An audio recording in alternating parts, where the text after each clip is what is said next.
푸른 지붕 아래 고요히 자리 잡은 공간. 이곳은 대한민국의 과거와 현재, 그리고 미래가 교차하는 곳, 청와대입니다. 수많은 권력자들이 이곳을 드나들었고, 어떤 이는 이곳에서 모든 것을 얻었으며, 어떤 이는 모든 것을 잃었습니다. 청와대는 단순한 건축물이 아닙니다. 그것은 한 나라의 정체성과 통치의 상징, 그리고 역사의 산증인이었습니다. 이곳의 역사는 생각보다 더 깊고 복잡합니다. 조선시대, 이 자리는 경복궁의 후원이었습니다. 자연과 조화를 이루는 궁궐의 일부로 임금이 잠시 머물며 사색하던 공간이었죠. 하지만 일제강점기, 그 고요는 깨어집니다. 이 땅에 조선 총독의 관저가 들어서면서 권력은 외세의 손에 넘어가고 말았습니다. 해방 이후에는 이승만 대통령이 이 공간을 경무대라 명명하고 관저로 사용합니다. 당시에는 대통령의 집무실과 거처가 같은 공간에 있었고, 국민에게는 철저히 차단된 그야말로 베일에 쌓인 권력의 심장이었습니다. 경무대는 박정희 정권이 들어서며 청와대라는 이름으로 바뀝니다. 푸른 기와 지붕, 그리고 웅장한 석조 건물들. 이름은 바뀌었지만 권력의 성은 여전히 높고 비밀스러웠습니다. 이곳에서는 크고 작은 사건들이 잇따랐고 대한민국 정치사의 전환점들이 잇따라 기록됩니다. 1979년 박정희 대통령은 궁정동 안가에서 피살되며 군사정권의 종말을 예고했고, 그 직후 권력의 공백을 틈탄 전두환의 군사 쿠데타가 일어납니다. 이후에도 노태우, 김영삼, 김대중, 노무현, 이명박, 박근혜, 문재인 대통령까지 모두가 이 청와대에 머물며 전국을 이끌었고, 때로는 역사의 무게에 짓눌리기도 했습니다. 김대중 대통령 시절, 청와대의 외벽이 조금씩 낮아지기 시작합니다.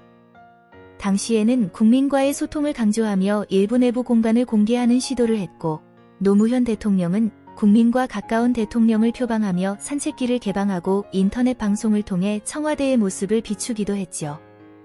하지만 여전히 그 문턱은 높았습니다.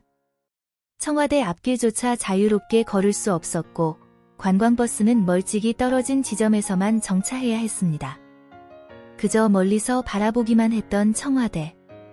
국민에게는 여전히 낯설고 멀게만 느껴지는 공간이었습니다. 전환점은 2022년 윤석열 대통령의 취임과 함께 찾아옵니다.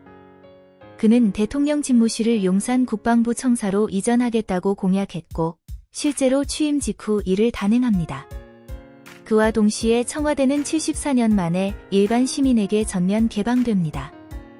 처음으로 청와대의 철문이 열리고 수많은 시민들이 녹지원의 잔디를 밟으며 본관과 상춘제, 영빈관을 직접 눈으로 확인하는 일이 현실이 됩니다. 그날, 개방 첫날의 감동은 지금도 많은 이들의 기억 속에 남아 있습니다. 청와대 개방 예약 홈페이지는 마비될 정도로 인기가 폭발했고, 전국 각지에서 몰려든 시민들은 입장까지 몇 시간씩 기다리며 줄을 섰습니다. 본관 안에서 대통령이 일하던 집무실을 보고 외국 귀빈을 맡던 영빈관을 둘러보았습니다. 청와대는 단순한 건물 이상의 의미를 가지게 있습니다. 한때는 권력의 상징이었지만 이젠 문화와 역사의 공간으로 다시 태어난 것이죠. 각종 전시와 공연, 야간 개방과 해설 프로그램까지 운영되며 청와대는 열린 청와대로 국민 곁에 다가섰습니다. 하지만 이 변화는 오래 지속되지 못했습니다. 2027년 이재명 대통령의 취임 이후 상황은 또다시 바뀌기 시작합니다. 청와대는 여전히 대통령의 직무 공간이 아니지만 경호, 보안상의 이유를 들어 청와대의 출입은 다시 제한되기 시작했습니다. 문화 행사는 줄어들고 자유롭게 산책할 수 있었던 녹지원도 일부 구간이 폐쇄됩니다. 정부는 청와대는 역사문화 공간으로 보존되어야 하며 무분별한 개방은 국가자산의 훼손 위험이 있다고 설명했습니다. 반면 시민단체와 야당은 국민에게 돌려준 공간을 다시 가로막는 행위라며 비판을 이어갑니다. 다시 벽이 세워졌습니다. 다시 경계선이 생겼습니다. 청와대의 푸른 잔디 위에 아이들의 웃음소리가 사라졌고 벚꽃이 만개해도 시민들의 카메라는 들어갈 수 없는 구역이 늘어났습니다. 이재명 정부의 방침은 분명했습니다. 청와대는 특별한 공간이며 통제가 필요한 구역이라는 점, 그러나 그 선택은 정치적 논란을 피할 수 없었습니다. 청와대는 지금도 그 자리에 있습니다. 푸른 기와지붕 아래, 오래된 소나무와 돌계단, 조용한 마당과 오랜 순결을 간직한 채 시대에 따라 그 의미는 바뀌었고 그 입장은 변했습니다. 하지만 그 안에 담긴 수많은 이야기는 결코 사라지지 않습니다. 이곳은 여전히 대한민국의 중심이며 한민족이 함께 지켜봐야 할 살아있는 역사입니다.